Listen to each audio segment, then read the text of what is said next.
Olá, como vão todos?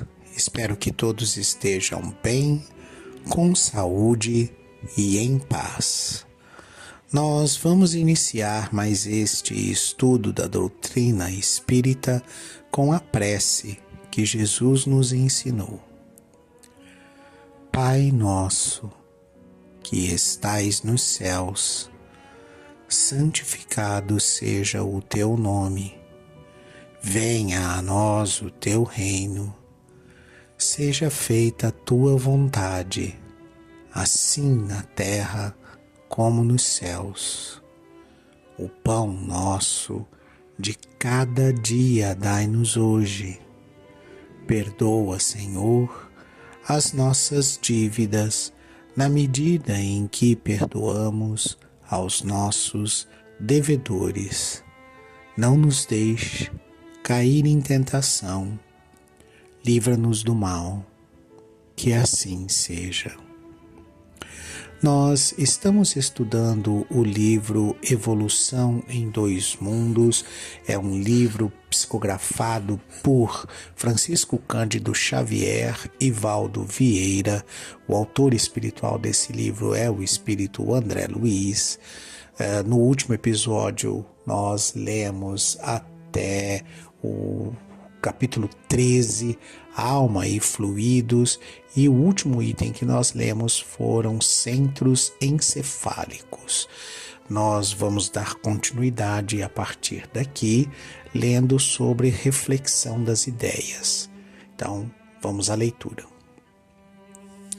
A partícula de pensamento, pois, como corpúsculo fluídico, tanto quanto o átomo, é uma unidade na essência, a subdividir-se, porém, em diversos tipos conforme a quantidade, qualidade, comportamento e trajetórias dos componentes que a integram.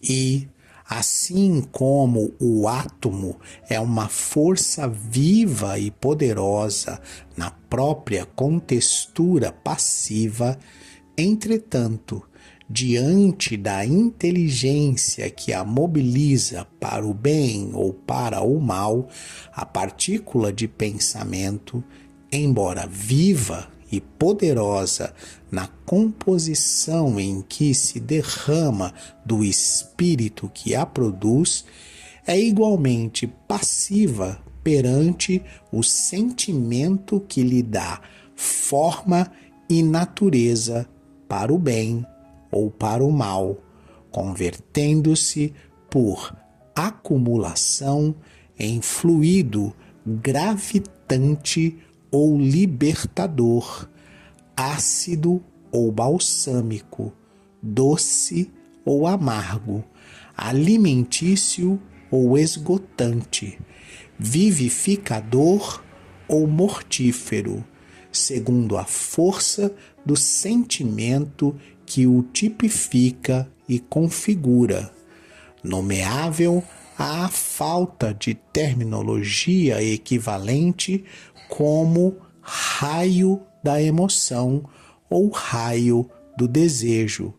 Força essa que lhe opera a diferenciação de massa e trajeto, impacto e estrutura. Com o fluido mental, carreiam-se desse modo não apenas as disposições mentosensitivas das criaturas em atuação recíproca, mas também as imagens que transitam entre os cérebros que se afinam pela reflexão natural e incessante, estabelecendo-se as ideações progressivas que, originariamente vertidas dos espíritos superiores, transmitem aos desencarnados da Terra as noções de civilização mais apurada e, por essas mesmas entidades em contato com as tribos encarnadas do Paleolítico, semelhantes noções descem para o chão planetário, disciplinando as criaturas e ofertando-lhes novos horizontes à visão e ao entendimento. Pela reflexão das ideias, surge assim, entre as duas esferas, estranhado circuito de forças. Nossa Senhora, hein? Que confusão. Não, tá tudo fácil de entender. A gente só precisa compreender essa reflexão das ideias. Primeiro, o que a gente precisa entender? A palavra reflexão. O que é refletir? Refletir é o que a luz faz no espelho. Então, você emana ou emite um raio de luz numa direção, esse raio de luz encontra uma superfície plana e espelhada e reflete esse raio de luz, iluminando para uma outra direção, possibilitando a luz numa outra direção e até iluminando onde está escuro. Ele está usando o termo reflexão das ideias para a gente compreender o que está acontecendo, como é que as coisas são compostas, né? Então vamos lá. Primeiro vamos ter essa ideia de que existe uma partícula de pensamento. Vamos estabelecer primeiro esse critério. Então o que é essa partícula de pensamento? Vamos pegar, por exemplo, algo que é fluido, que está praticamente em todos os lugares e que a gente consegue compreender com alguma facilidade, que é a água.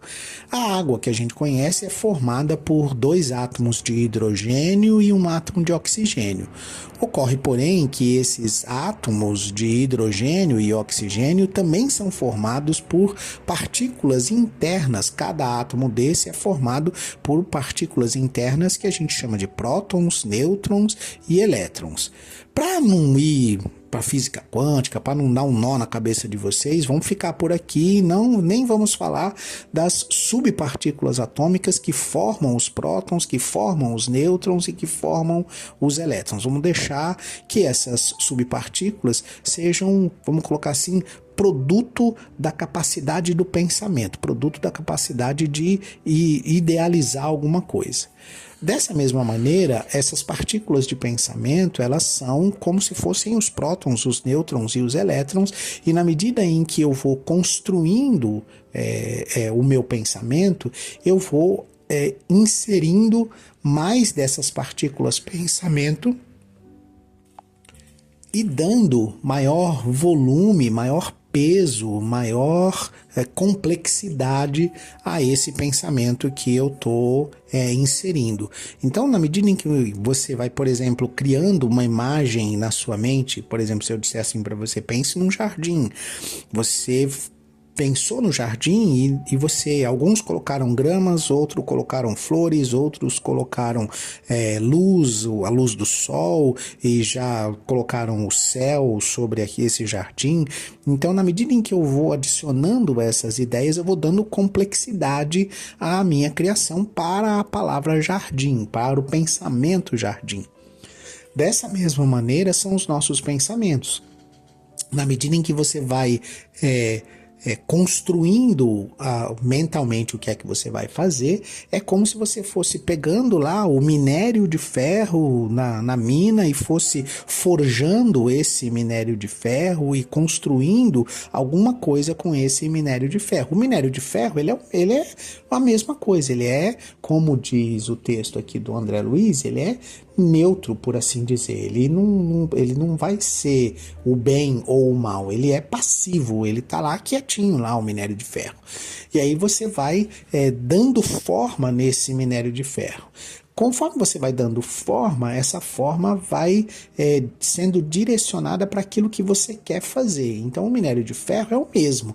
Eu posso fazer dele, por exemplo, uma panela, posso fazer dele uma colher, posso fazer dele uma mesa, uma cadeira, que são coisas úteis, boas e que vão ser utilizadas para saciar uma fome ou coisa parecida, e a gente vai utilizar toda essa construção para o bem. Do outro lado, eu posso pegar esse mesmo minério de ferro e construir uma espada, construir um escudo, construir uma armadura, construir um canhão, construir uma arma que vai ser utilizado para o objetivo da guerra, da subjugação de um povo e, consequentemente, vou usar esse mesmo minério de ferro para o mal. A forma como a gente cria os pensamentos e a forma como a gente imagina, ela é semelhante a esse direcionamento do mesmo minério de ferro. Então eu vou pegar essa partícula pensamento inicial e, na medida em que eu tenho emoções, sentimentos, desejos ou aspirações mais elevadas, eu vou dando forma e direção a essa estrutura. Eu vou gerando trajetória e impacto para essa estrutura mental que eu estou criando, que é o meu pensamento. Eu vou construindo, por assim dizer, essa coisa que é libertadora ou que vamos colocar assim, aprisionadora de determinadas situações. Ele vai ser ácido no sentido de machucar, de ser azedo, de ser aquele comentário, vamos colocar assim, que degrada, que humilha, ou ele pode ser balsâmico, como aquele comentário que levanta, que ergue, que dá bom ânimo para a pessoa. Mas a construção desse pensamento, ela vai estar relacionada à emoção, ao sentimento ou ao desejo que eu tenho de que aquilo aconteça. Então, se eu tenho no desejo de ser maledicente, eu vou construir um pensamento maledicente, no sentido de ser evangelizador, de ensinar a doutrina de Jesus e o amor ao próximo. Eu vou construir um pensamento e uma ideia nesse sentido. Então, o pensamento em si, essa partícula pensamento, ele é passivo, ou seja, essa partícula não vai construir as coisas sozinha, ela vai construir a partir do impulso do espírito que faz com que essa partícula ganhe forma, ganhe impacto, ganhe estrutura, ganhe direção, estabeleça um trajeto e um alvo a ser atingido. Esse fluido mental plástico, elástico, maleável, que a gente consegue construir, vamos colocar assim, estruturas de pensamento praticamente materiais, não é a matéria como a gente entende, mas ela é materialmente palpável no plano espiritual e ela atinge os seus objetivos de acordo com a sintonia de cada ser e de cada inteligência encarnada. Então a gente precisa entender isso. Entendido isso, o que nós precisamos agora compreender? A questão da reflexão, ou seja, essa estrutura pensamento que está, vamos dizer assim, repleta dos meus desejos, das minhas vontades, dos meus sentimentos, das minhas emoções, ela está o elemento de liga dessa partícula pensamento são esses meus sentimentos, esses meus desejos, esses meus anseios. Ela vai refletir no sentido de dar direção a ideias, pensamento que vão me influenciar. Né? Então, a espiritualidade superior, ela vai me direcionar para o bem. Então, ela vai emitir ondas de criação de pensamento para que eu direcione esses meus desejos, essa minha a emoção, esse meu sentimento para o bem. Enquanto que aqueles espíritos inferiores e ainda num processo de revolta contra as leis divinas, vão fazer com que eu direcione esses mesmos desejos, essas mesmas emoções, esses mesmos sentimentos para o mal, né? Para as paixões humanas. No processo mais primitivo, em que a gente vai ser orientado à espiritualidade superior, né, esses espíritos superiores que transmitem para os desencarnados esse anseio de se tornar melhor, eles vão nos direcionar. Então, nós ainda muito primitivos, nós vamos estar sendo direcionados ao bem, né? E aí, em contato com outras tribos que vão estar encarnadas ali ao nosso redor, a gente vai trabalhar essas questões sociais ali do momento, né, essas dificuldades que a gente vai ter de busca de alimento, de abrigo e de proteção contra aquilo que pode nos ser perigoso naquele ambiente em que a gente está, né? Nós vamos nos reunir ou nos apartar em função desses interesses momentâneos que nós temos ali naquele momento. E utilizando desses interesses momentâneos é que a espiritualidade vai fazer com que a gente tenha desejos, vamos colocar assim, mais elevados, emoções mais elevadas e sentimentos mais elevados direcionados para o bem, né?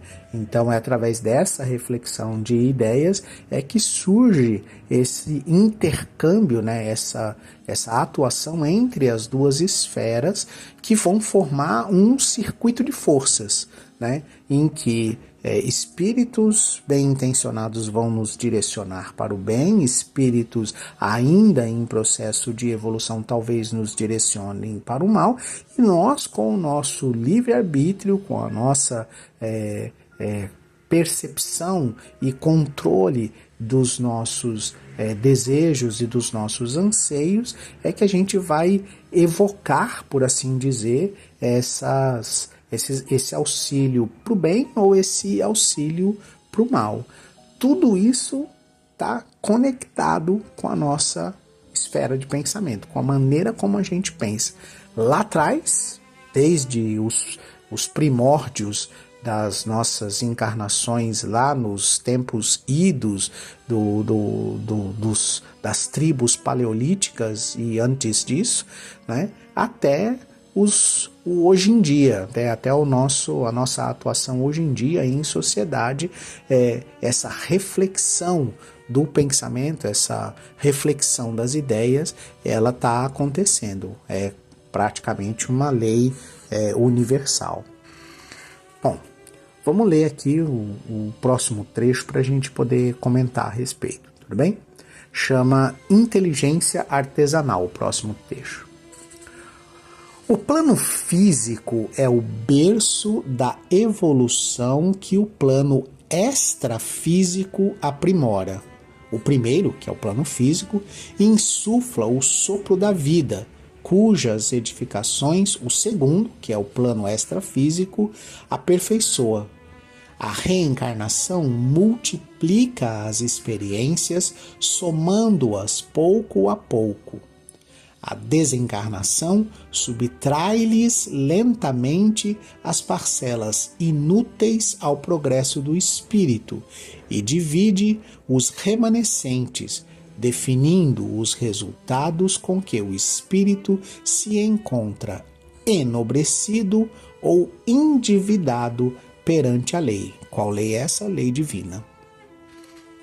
Consolidada e incessante eclosão do fluido mental entre as duas esferas, começa para o homem novo ciclo de cultura. Em verdade, a mente da era paleolítica mostra-se ainda limitada, nascitura, mas não tanto que não possa absorver, embora em baixa dosagem, as ideias renovadoras que lhe são sugeridas no plano superior. Em razão disso, pela reflexão possível, aparece entre os homens, mal saídos da selva, a inteligência artesanal, instalando no mundo a indústria elementar do utensílio. Por ela, o habitante do Império Verde encontra meios de efetuar com mais segurança velhos atos instintivos, utilizando o varapau para alongar o braço na colheita dos frutos dificilmente acessíveis, fabricando anzóis e arpões que lhe substituam os dedos na profundez das águas, burilando o sílex que lhe veicule a energia dos punhos e plasmando a roda que lhe poupe, de alguma sorte, o sacrifício dos pés. Então vamos lá.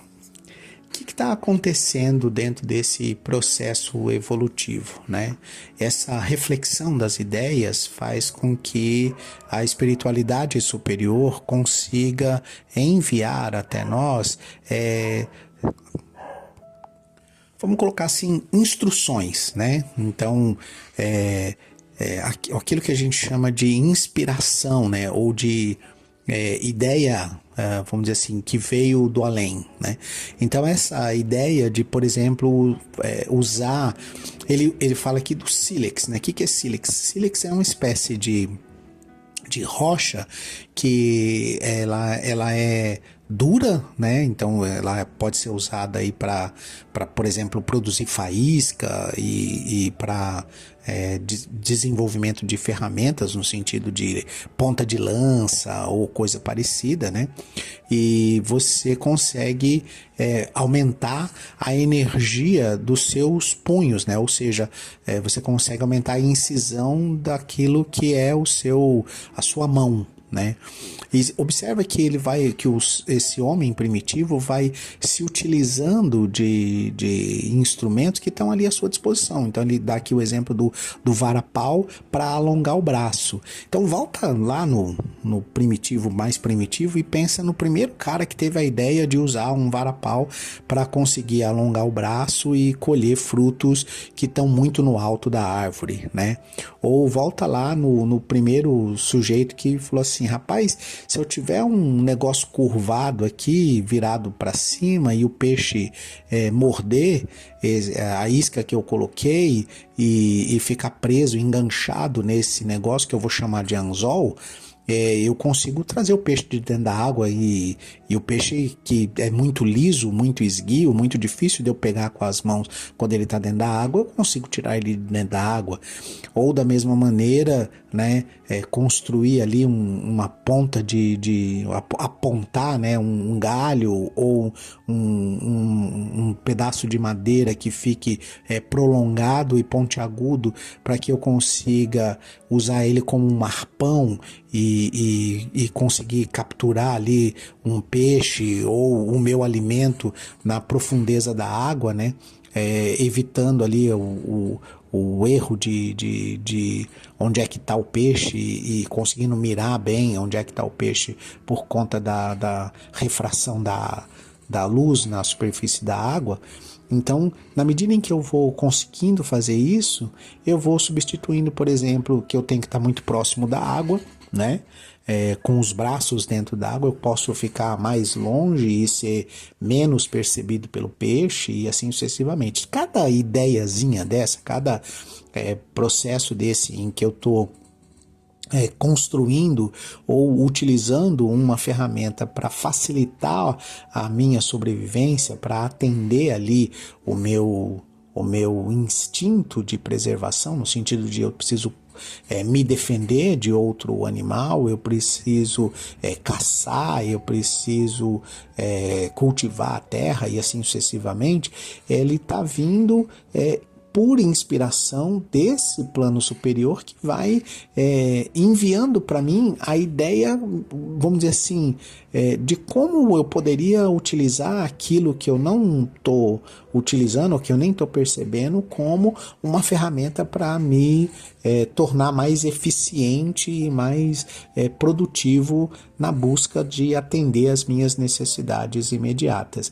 É esse processo de construção artesanal de cada uma das ferramentas que eu preciso que ele está chamando de inteligência artesanal. né?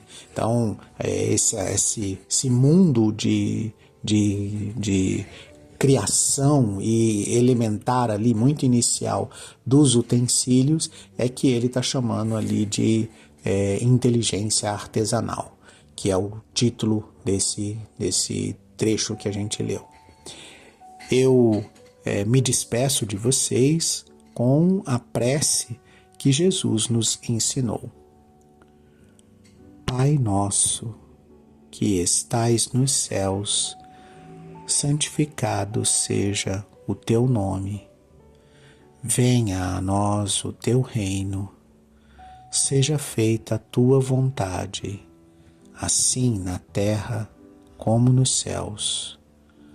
O pão nosso de cada dia dai-nos hoje. Perdoa, Senhor, as nossas dívidas, na medida em que perdoamos aos nossos devedores. Não nos deixe cair em tentação. Livra-nos do mal. Que assim seja.